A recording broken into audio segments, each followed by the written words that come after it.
તો ભાવનગર દારૂકાંડના મુખ્ય આરોપી રઈસને કોર્ટમાં રજૂ કરવામાં આવ્યો છે। દારૂકાંડના મુખ્ય આરોપી રઈસના 9 દિવસના રિમાન્ડ મંજૂર કરી લેવામાં આવ્યા છે। નકલી દારૂ બનાવવામાં સામેલ હતો આ મુખ્ય આરોપી રઈસ, જે 2 દિવસ અગાઉ મધ્યપ્રદેશથી પોલીસે રઈસની ધરપકડ કરી લીધી હતી। ગૌતમ સોલંકી મધ્યપ્રદેશથી રઈસને બોલાવ્યો હતો અને હવે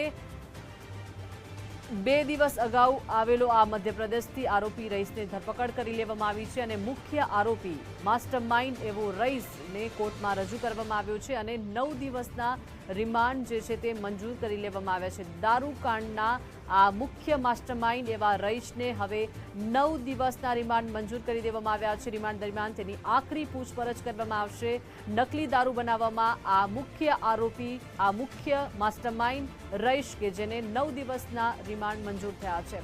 વધુ વિગતો સાથે સંવાદદાતા કૃણાલ જોડાઈ ગયા છે। કૃણાલ, માસ્ટરમાઇન્ડ એવો રઈસ કે જેને કોર્ટમાં રજૂ કરવામાં આવ્યા અને હવે 9 દિવસના રિમાન્ડ મંજૂર થયા છે।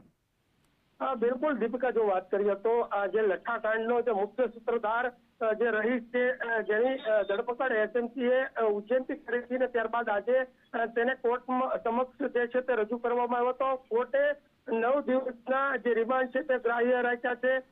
વધુ 9 દિવસમાં વધુ તપાસ છે તે હવે એસએમસીની ટીમ કરશે।